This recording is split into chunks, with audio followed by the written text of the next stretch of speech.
Você se lembra do jovem cantor gospel J.A., que foi revelado no programa do Raul Gil? Aleluia, aleluia,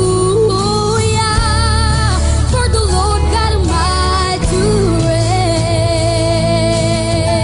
reign. Muito bem, após esse praticamente 2 anos de pandemia, ele apareceu no programa do podcast Vênus e agora se mostrou como sendo uma mulher. Deixou de ser um menino e agora é uma mulher, afirmando que era algo que ele sempre quis fazer, mas ele era oprimido pela religião e pela família e agora resolveu revelar para todo o Brasil. E a gente vai tratar desse vídeo agora. Seja muito bem-vindo ao canal do Instituto No Alvo. Meu nome é Carlos Toca e iremos tratar agora sobre o vídeo em que J.A. ele dá uma entrevista, um podcast no canal Vênus. E iremos tratar aqui, eu quero deixar bem claro que eu não quero aqui, porque agora ele se desviou do caminho, ou seja, ele era evangélico, deixou o evangelho e agora as pessoas podem pensar que, caramba, pensar que agora o pessoal vai cair matando em cima, todo mundo quer pisar nele, quer ganhar audiência em cima dessa situação. Não é o meu intuito. O que eu quero combater é exatamente ideias que foram ditas durante o podcast. E essas ideias podem influenciar pessoas desinformadas, jovens desinformados que assistiram esse podcast e podem achar que aquelas afirmações são verdadeiras. Então, vamos tratar disso agora. Eu vou assistir alguns trechos da entrevista com vocês, porque a entrevista ela trata de vários assuntos. Ele fala da família, fala da nova carreira, fala do tempo quando ele era do Raul Gil, e aí tem muitos assuntos que não interessam para o intuito desse canal. Então, eu vou tratar aqui dos trechos onde ele fala exatamente de Deus e vamos ver as afirmações que foram ditas. Vamos analisar as informações que foram ditas. Vamos lá, vamos para o primeiro tópico. E se você quiser assistir depois todo o podcast, eu vou deixar o link na descrição desse vídeo, tá? E já vou aproveitando que fazer esse vídeo dá muito trabalho, já dá um like aí, comenta lá, bota lá nos comentários, gostei, só para o YouTube ver que esse vídeo tem alguma relevância e entregar ele para outras pessoas. E não esquece de se inscrever aqui também, né? Se inscreve aí no canal para dar uma moralzinha pra gente, que a gente quer chegar rápido nesse 1 milhão de inscritos. Vamos lá pro vídeo. Tentaram te corrigir em algum momento? Ah, todo momento, com certeza. É muito triste pensar que alguns pais possam colocar a religião acima da felicidade do filho, quando nem Deus faz isso, né? Exato. É muito doido isso. Eu lembro que eu argumentei com ele assim, eu falei, olha, se meu pai, meu pai de carne e osso, se esse cara, com todos os defeitos dele, de ser humano, quer me ver feliz, como é que eu posso acreditar que Deus não quer me ver feliz? Sim. Né? Eu não tô fazendo mal pra ninguém. Eu tô vivendo a minha vida, eu tô fazendo... sempre que eu posso, faço bem pras pessoas, ajudo quem eu posso. E aí, como é que eu posso acreditar que ele, tendo me feito da forma que me fez, seja lá qual for, não quer me ver feliz? Aí, contextualizar aí, eles falam aí que a felicidade ela estaria acima de todas as coisas, acima de Deus e por aí vai. Como é que Deus, por ser bom e ter nos criado, não quer nos ver felizes, né? Então vamos lá. Primeira coisa que a gente tem que definir é o que é felicidade. Felicidade é o ato do indivíduo conseguir realizar todos os seus desejos. Isso é felicidade. Porque parece muito com a definição que eles estão usando aqui. Ou seja, a partir do momento que você tem alguma frustração, então você não está sendo feliz. E agora começa a me questionar porque no mundo real nós temos várias frustrações. Nós queremos fazer coisas e para atingir um determinado objetivo, a gente é impedido de fazer essas coisas. Ou seja, pequenas frustrações lhe levam para uma felicidade maior. Você se submete a essas frustrações para que você consiga algo maior, uma felicidade maior do que essas momentâneas que você acaba deixando pelo meio do caminho. E aí eu vou citar alguns exemplos aqui para que você possa refletir. Imagine uma criança, na época de escola, ali, alfabetização, em que o pai dissesse para ela: não, o meu filho hoje não quer ir para a escola, então ele vai ficar em casa. Ele olhasse assim o relógio e, eita, o menino tem que estar na escola de 7 horas da manhã, são 6h30, ele não acordou ainda, então, para que meu filho seja feliz, hoje ele fica em casa, hoje ele não vai. Quando é que esse menino vai querer ir para a escola? Nunca. E ele vai estar sendo feliz, mas a gente sabe que o melhor para ele não é isso agora, é que ele vá para a escola. Imagine um pedófilo.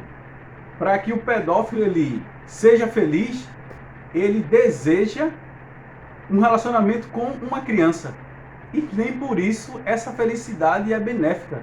Ou seja, a realização dos nossos prazeres não necessariamente significa algo bom.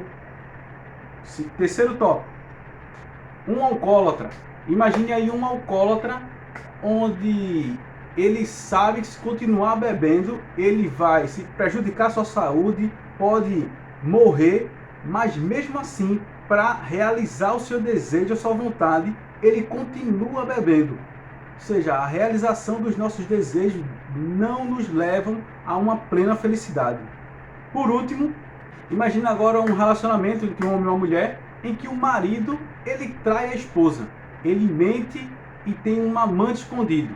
Então, para que ele seja feliz, o melhor para ele é que a esposa não descubra esse relacionamento dele.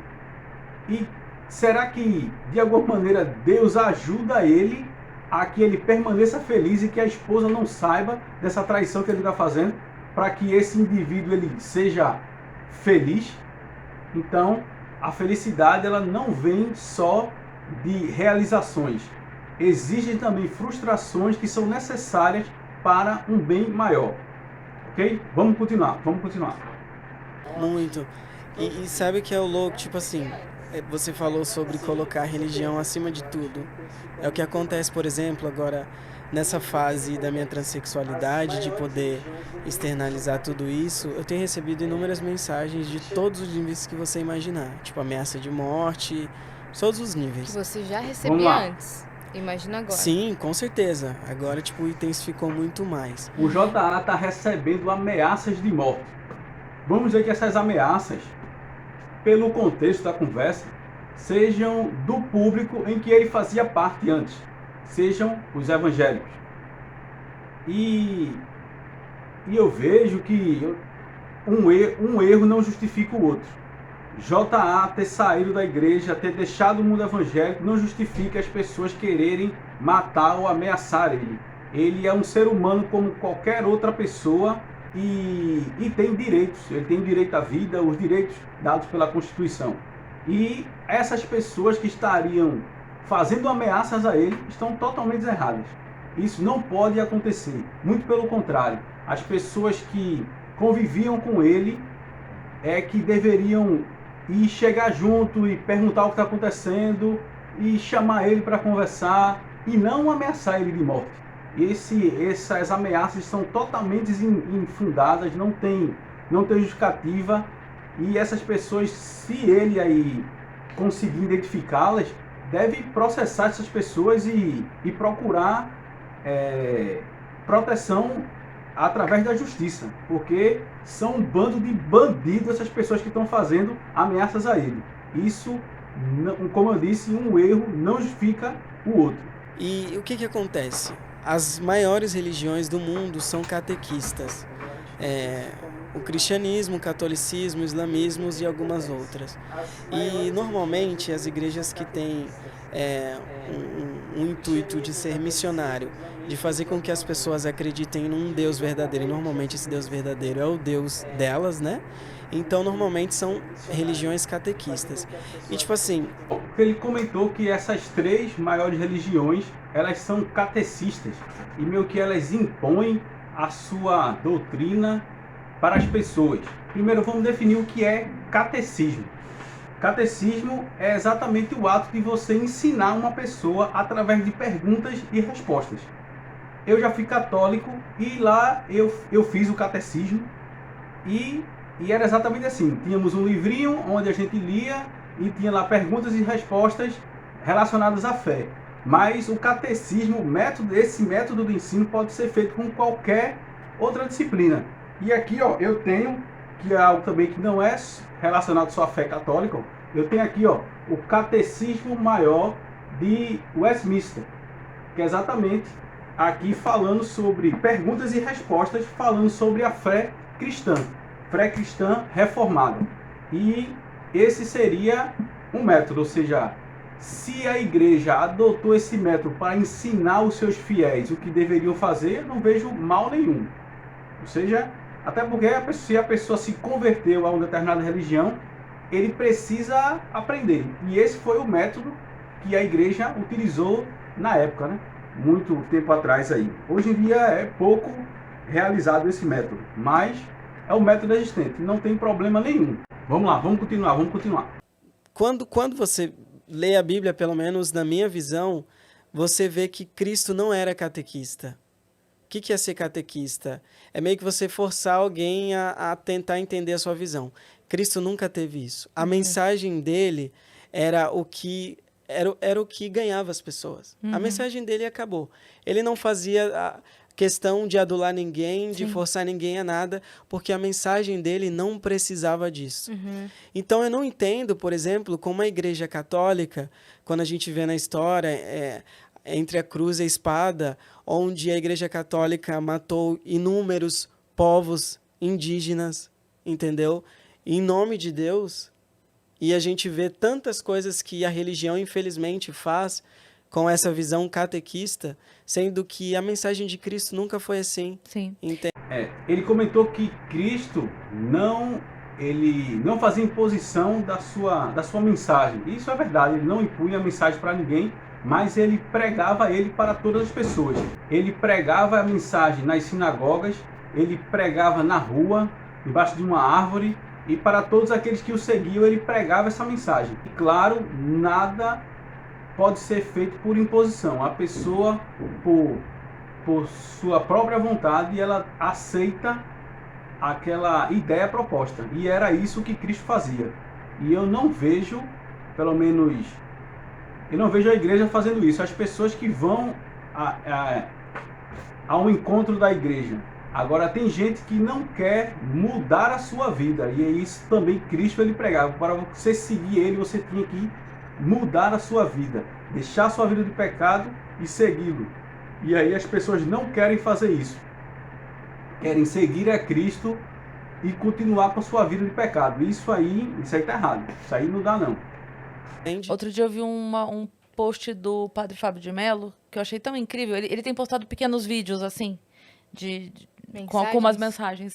Ele postou uma falando assim que quando questionarem a sua fé pela maneira como você resolveu viver a sua vida, lembre-se dos amigos de Jesus, com as pessoas com as quais ele andava. Que ele deu a chave da igreja para alguém que não era o maior exemplo. Ele andou com prostitutas.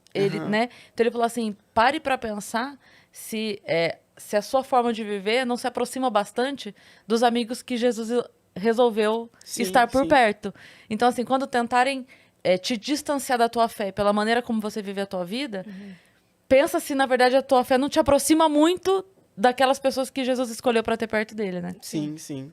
E exatamente isso. E eu acho que essa visão e essa mentalidade somente a liberdade pode dar. Porque tem muita gente que está numa igreja conservadora e está bem. E ótimo, a gente não tem que se meter nisso. Sim, e aquela vivência dela é isso. Exatamente, mas eu acho que a liberdade, ela tem que dar o direito de cada pessoa se sentir bem, sabe? E eu super concordo com o que você falou. E Cristo tinha uma vida secular, entende? Ele andava com uma galera muito doida, entendeu? Então eu acredito muito em Cristo até hoje. E aí aqui eles falam muito sobre a galera que Cristo andava. Cristo tem um versículo, creio que seja em João, capítulo 4, que fala sobre que Cristo andava com publicanos, prostitutas e publicanos. E não quer dizer que por Cristo andar com essas pessoas, que essas pessoas não mudaram suas vidas para continuar a caminhada com ele. O que ele pregava para essas pessoas era exatamente o arrependimento. Arrependam-se e sigam-me. Arrependam-se e sigam-me. Deixem os seus pecados e me sigam. E não é que Jesus ele era muito louco e andava com essa galera e tal, e o importante é fazer o bem e não se ter essa vida de santidade. Muito pelo contrário, o que ele pregava era exatamente que as pessoas deixassem de cometer delitos, cometer pecados e vivam em santidade. Era isso que ele pregava. A gente pode ver isso, ó. Com a mulher samaritana no poço de Betesda, ele diz que para que ela não volte a pecar, quando Jesus ele faz um milagre e apenas, eu acho que foi do cego, e apenas tinham vários e apenas um ele retorna. E aí, ou seja, esse que retornou, ele diz, vai e não peques mais. A mulher que seria apedrejada, também ele diz isso, vai e não peques mais. Ou seja, ele sempre prega o arrependimento, a mudança de vida. Não é porque as pessoas que andavam errado, faziam coisas erradas, elas andavam com Cristo, que Cristo aprovava as coisas que elas faziam. Não, isso aí está errado. Isso aí não é isso que é dito no Evangelho. Ok? Vamos para o próximo. É muito complicado a maneira como... Sei lá, a maneira impositiva de uma mensagem de amor não cabe na minha cabeça. E é o homem que impõe. É o homem que impõe. Entendeu? Então, pra mim não faz sentido isso. Eu acho que Jesus ia querer que cada um vivesse sua verdade. Isso eu concordo. Eu só acho que é isso, entendeu? Se a pessoa não tá fazendo mal pra outro, que eu acho que esse é o princípio básico, sabe? A tua vida, ela é baseada no bem ou no mal? No bem. Então, aí como você vai viver esse bem? Tá ótimo, sabe? Então, mais uma vez sobre a mensagem positiva, Cristo ele não pressiona, ele não impõe nada para que você aceite a mensagem dele. Essa mensagem, essa responsabilidade, na verdade, é sua de aceitar essa mensagem e trazer isso para a sua vida. Mas para trazer isso para a sua vida necessita uma mudança. Você tem que mudar de vida. E é isso que ele quer. E aí vamos lá. Ó. E essa mensagem que Cristo traz para a humanidade, ou seja, ele não traz para um grupo, não, ele traz para todos. É que o homem reconheça que ele é falho, que ele é pecador, e ele reconhecendo isso, ele precisa da salvação, porque ele vê que do jeito que ele anda, ele vai acabar morrendo. E a única maneira de ele alcançar a salvação é com Cristo. Essa é a mensagem do Evangelho. Ou seja, o homem é mau, está perdido, condenado à morte. Ele vê que necessita de salvação e ele só encontra essa salvação em Cristo. Essa é a mensagem. Não tem outra. E não existe, como a gente já falou aqui, felicidade sem que você tenha que lutar por ela, sem que você tenha que ter algumas frustrações no meio do caminho. Então acabou. Vamos pro próximo. Quando você era criança, entendeu? E agora que você rumou para outros caminhos, as pessoas estão... Eu não sei o que acontece, é um ataque. Eu já vi comentários contra você. No clipe, e pessoas orando para que você volte, como se você tivesse desviada, sabe? Pra onde você foi, né? Cristo jamais faria isso, você tá entendendo? Todos os comentários são assim. Você falou isso agora, eu lembrei. Já que a Ali Martins veio aqui, ela falou uma coisa que eu achei tão legal. Ela passou pela mesma coisa, de ser da igreja. E aí, quando ela quis sair... Foi aquele questionamento de, não, você tem que cantar só música gospel. E ela falou uma coisa que eu achei tão legal, ela falou assim, mas se eu cantar só música gospel, eu vou levar a mensagem só para quem já tem a mensagem. Talvez a minha função seja levar a mensagem para quem não está aqui. Então eu vou levar isso tudo que eu tenho, de mensagem de amor, de paz, de uma coisa bonita, de um sentimento bom. E ela falou, quantas vezes eu recebo mensagem de gente falando que estava mal, que estava triste, que estava depressivo, que estava isso, que estava aquilo, ouviu uma música e teve um momento bom. Se isso não é Deus, é o quê? Sim. Eles falaram 2 tópicos aí, né? O primeiro foi que Cristo não roga por pecadores? Oi? O primeiro foi que Cristo não roga por pecadores. Vem cá pra senhora sair da cama? Não. Minha sogra. O primeiro foi que Cristo não roga por pecadores. E o segundo foi um cantor, seja dele, em vez de cantar para o público dentro da igreja, ele cantar para o público fora da igreja. Isso é uma ideia muito arriscada, tá? Porque é difícil para as pessoas que estão do lado de fora entenderem a mensagem que você quer produzir. Porque para dentro da igreja, o intuito da música, pelo menos no momento do culto, é para glorificar a Deus. E as pessoas que estão fora da igreja, elas não glorificam a Deus. Elas não têm esse hábito. Então, elas precisam primeiro se converter para que elas consigam escutar uma música evangélica, ou seja, para que elas venham a adorar a Deus. Porque é muito perigoso isso de você querer cantar fora para querer atrair o pessoal para dentro. Porque quando você vai para fora, ou seja, é como se você tirasse uma brasa da fogueira. Quem você acha que vai apagar? A brasa sozinha ou a fogueira aqui, todo mundo junto? Ou seja, a brasa, com o passar do tempo, ela vai se contaminar com a cultura e as ideias que estão ao redor dela. Então ela precisa estar junto da fogueira, para que assim ela tenha mais força. É muito arriscado quando isso acontece. Então, eu nunca vi, já vi várias pessoas tendo essa ideia. Elas, não, vou pregar no mundo, vou cantar no mundo para atrair pessoas para o evangelho. Vou sair da bolha. E eu nunca vi ninguém durar. Todos que foram, ficaram, não voltaram. E eu acho muito arriscado. Não é uma ideia fácil. A princípio, a teoria parece bonita, mas na prática eu nunca vi funcionar. Então, fica a dica. Sim, e ele falando ainda sobre Cristo não roga por pecadores. O próprio Cristo, ele rogou pelos pecadores na cruz, quando ele diz lá, Pai, perdoa-os porque não sabem o que fazem. Ou seja, ele estava pedindo pelos pecadores. Abraão, ele pede a Deus pelos habitantes da cidade de Sodoma e Gomorra, para que Deus não destruísse a cidade. Ele vai lá e roga por aqueles pecadores.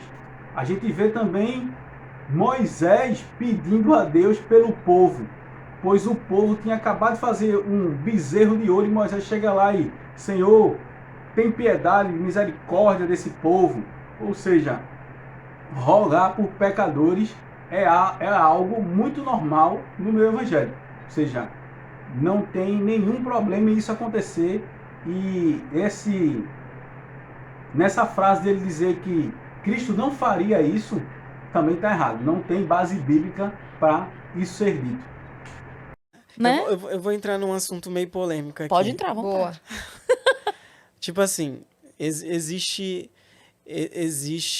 uma certa pureza que eu acho que ainda é preservada na fé das pessoas. Tipo assim, a minha avó, ela tem uma pureza muito, muito linda, sabe? Eu chego na casa dela, ela ora por mim sem falar nada e tipo, pronto. Então eu acho que ainda tem pessoas muito puras levando a sua fé a sério. Mas as pessoas precisam entender que o meio gospel é um sistema, gente. Eu vim de lá, entende? Então, tipo assim, eu ganhei muita grana no meio gospel. E eu posso falar que é um sistema. Tem muitas empresas. Então, as pessoas elas têm que tirar isso da cabeça de tentar espiritualizar algumas coisas que não existem, entende? Sim. Porque é muito sério, porque a pessoa que talvez que não tenha um tipo de acesso lá no Nordeste e a visão que um outro cantor gospel, por exemplo, tem aqui no Sudeste, ela nunca vai entender o que de fato está acontecendo, entende? Então é isso que as pessoas precisam entender. Sim. De repente ela está baseando numa boa vontade dela, sem ver que por trás tem uma máquina gigante trabalhando. Com certeza, né? Com certeza. É muito difícil isso, porque baseia a máquina toda na fé, de fato, de pessoas puras. Exato. E, Né? tipo assim, eu não tô nem julgando se isso é bom ou ruim. Mas existe. Existe. E as pessoas precisam se conscientizar disso. Sim. E Entende? você viu Vamos de lá. perto. Em que o meio gospel ele é uma empresa. Isso, pelo menos para mim, não tem novidade nenhuma. Até porque você tem que parar para pensar que no mundo em que vivemos num mundo capitalista. Tudo tem preço. Ou seja, para as pessoas, um grupo, ele ir fazer um show em uma determinada cidade, passagem de avião não é de graça porque você vai cantar música gospel. Hospedagem não é de graça. Alimentação não é de graça. A família dos músicos não faz feira no supermercado de graça, porque ele canta música gospel. Então, tudo tem que se ter dinheiro para que a máquina gire. É algo totalmente comum. E aí vai agora, mas tem gente que cobra demais. E aí, um erro não justifica o outro.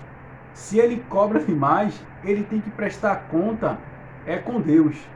Ou seja, Maranata, Senhor Jesus, o dia da vinda do Senhor. Esse dia é o dia que todos prestarão conta sobre os seus atos.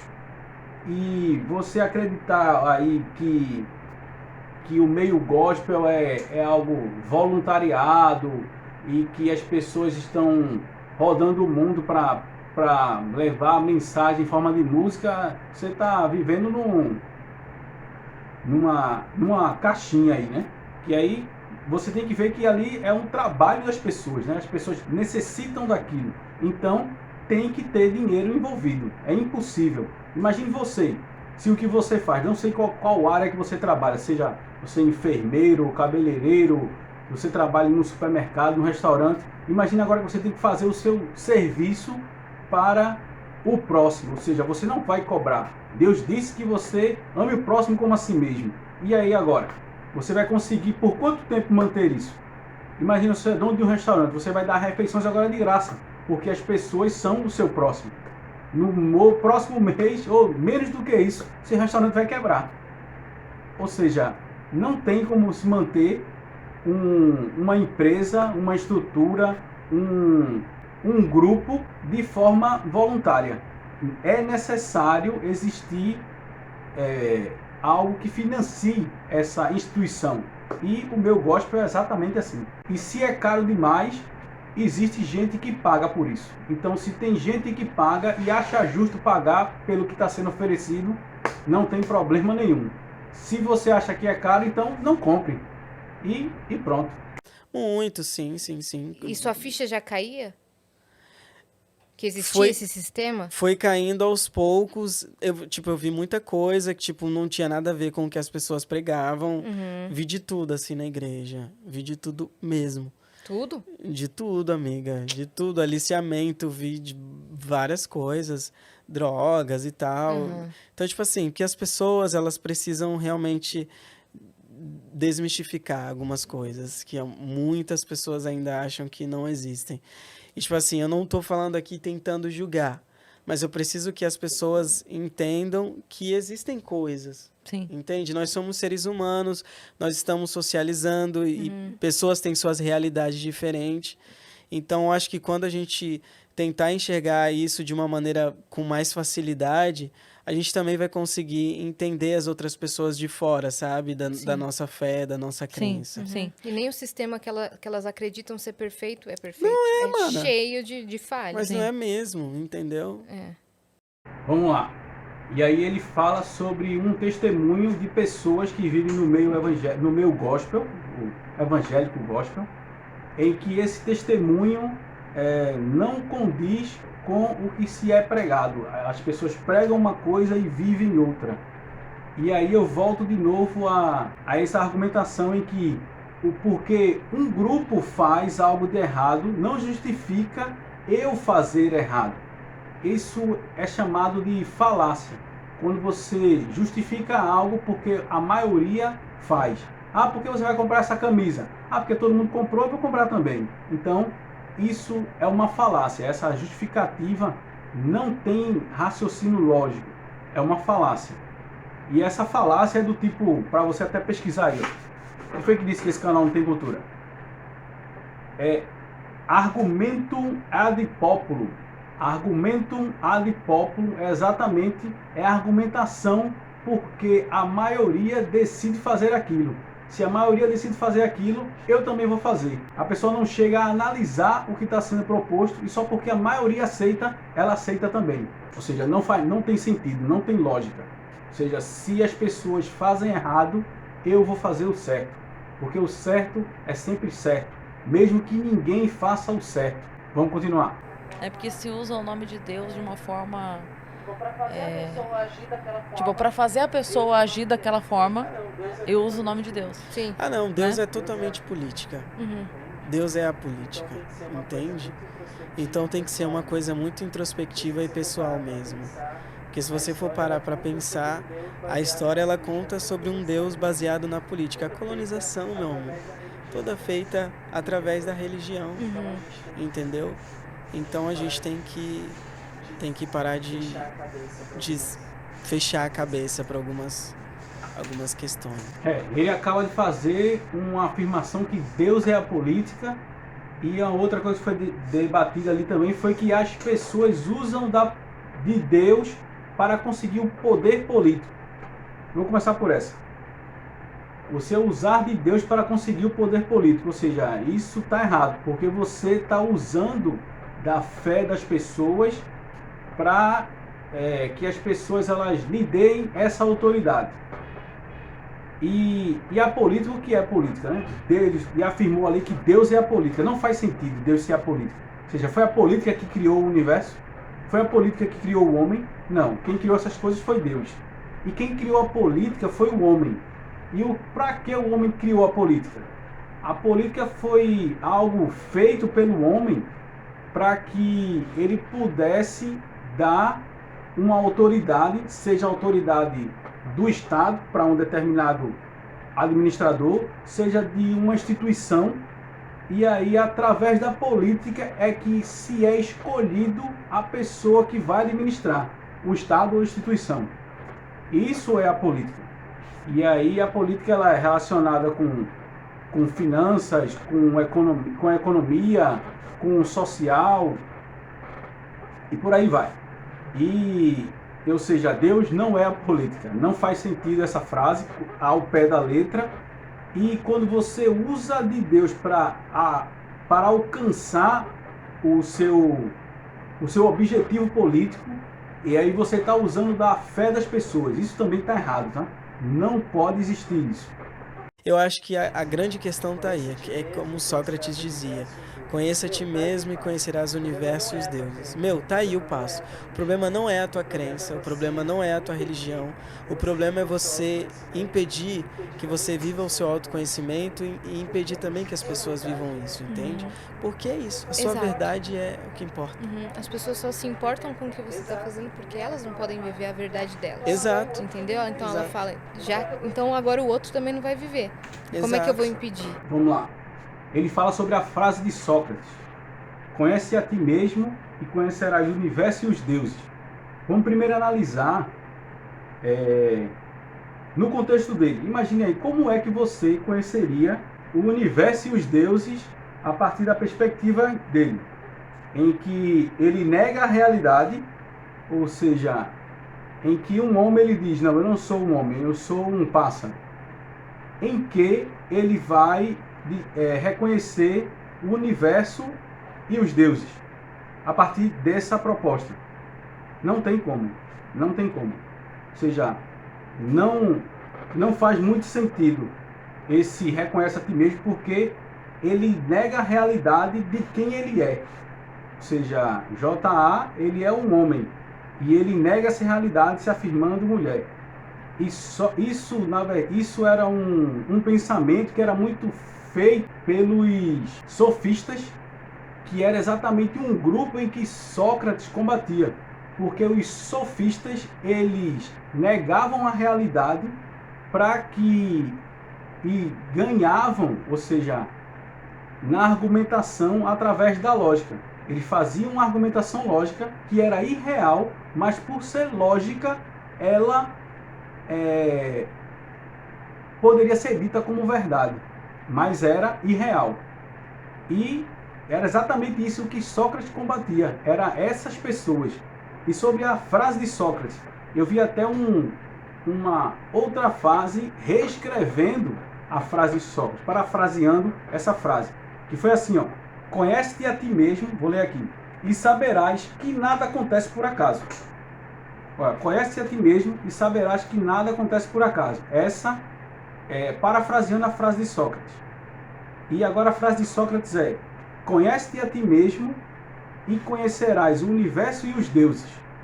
E aí a gente tem que levar essa frase de Sócrates para o contexto em que ele vivia. Sócrates foi um dos primeiros filósofos. E aí a sociedade, o povo, antes atribuía todas as coisas aos deuses. Porque chove, existe o deus da chuva. O sol é um deus. Tudo era relacionado a um deus. A colheita, a gente joga as sementes e nasce uma árvore e começa a dar fruto. Era um deus da fertilidade. Tudo era atribuído aos deuses. E quando Sócrates diz: conhece-te a ti mesmo, porque você conhecendo a si, você ia ver que você era capaz de pensar e de produzir um raciocínio lógico, ou seja, produzir ciência, produzir algo sistemático através da razão. E aí, a partir disso, você iria conhecer o universo, ou seja, você se conhecendo, sabendo que você é capaz de produzir isso, você iria conhecer o universo e os deuses. Por que os deuses? Que era exatamente que tudo era atribuído aos deuses. Se eu digo que o sol é um deus, e aí agora, a partir do momento que eu começo a raciocinar, que eu começo a descobrir que existe a Terra, existem estrelas, em que o sol ele é uma estrela, então eu começo a, eita, então aquele deus sol, que na época eles chamavam de Apolo, o deus sol, Apolo, não é um deus, ele é uma estrela. Apolo, ele é uma estrela, ou seja, conheça o universo e os deuses, conhecerás o universo e os deuses. É nesse contexto que Sócrates está dizendo, e não pela perspectiva que o J.A. colocou aí. Vamos continuar. Essa divisão de ou você está aqui ou você não está, acaba fazendo a igreja perder pessoas. No sentido mais puro da palavra, eu quero dizer. Não como estavam te dizendo, esperamos que você volte. Não nesse sentido. O que eu quero dizer assim, se houvesse essa compreensão de que você vai viver a sua vida da sua maneira, fazendo o bem, vivendo a sua maneira e tal. E que você pode transitar, que você pode cantar a tua música, e que você pode, de repente, fazer um show gospel, e que você pode... Talvez você estivesse vivendo dessa maneira leve como você está vivendo hoje, ainda transitando. Você poderia voltar a fazer um show, você poderia gravar uma música que você quisesse lá, você poderia estar em algum evento lá e poderia também viver. Você não precisaria romper, isso que eu quero dizer. Perfeito. Você não precisaria ter tirado certas pessoas de perto que trabalhavam com você, porque não pode. Perfeito. Né? Mas o que acontece? O intuito de Cristo nunca foi montar uma religião, porque ele já tinha aquela experiência desde berço, que era o judaísmo. Então ele queria criar uma comunidade, entendeu? Da galera que alimentava uns aos outros. Para mim, manifestação de Cristo é você alimentar a multidão com peixes e pães, tá ligado? Uhum. É curar doente. Se você não tiver essa manifestação de Cristo, para mim não é Cristo. O resto todo não adianta. Entende? Então, para mim, é exatamente como você tá falando. Vamos lá. Ele fala sobre você existir uma vida dupla. Isso é uma ideia que é muito trabalhada no cristianismo, que é exatamente a ideia de santo e profano. Não pode existir na vida de um cristão exatamente essa ideia, onde você tem uma vida fora da igreja e uma vida dentro da igreja. Você tem que ter uma vida única, uma vida em santidade. Então você não pode ter esses dois mundos. Uma hora eu vou lá fora, eu encho minha cabeça de coisas ruins, de coisas profanas, de sexualidade e por aí vai, e no outro dia eu estou na igreja. Eu estou me ligando com o espiritual, querendo paz, amor, e que isso não funciona. Eu nunca vi alguém conseguir ter uma vida dessa e ser plenamente os dois. O próprio Cristo diz que a gente não pode amar a dois deuses.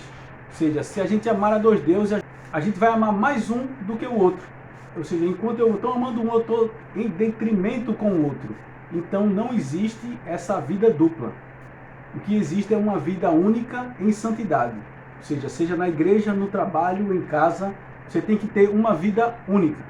Vamos continuar. Vamos lá. Essa manifestação de Cristo que ele fala aí, que é exatamente você alimentar pessoas e curar pessoas, seria única e exclusivamente para manutenção da matéria, né? Mas o que Cristo veio fazer no mundo é além da matéria. Cristo diz lá, ó, eu vim para o mundo para que tenham vida em abundância. Ou seja, o que limita a vida é exatamente a morte. Você tem vida até o dia que você morre, depois acabou. E Cristo vai dizer para você, ó, você agora terá vida após a morte. Você ganhará a vida eterna, terá vida em abundância. É essa a ideia que Cristo veio realizar no mundo. Ele veio livrar pecadores da morte. É isso que ele diz. E o próprio Cristo também diz que nem só de pão viverá o homem, ou seja, não é o pão o único alimento que o homem necessita. Ele necessita da palavra de Deus, ou seja, de meditar. Ele necessita de nutrir, de alimentar o espiritual.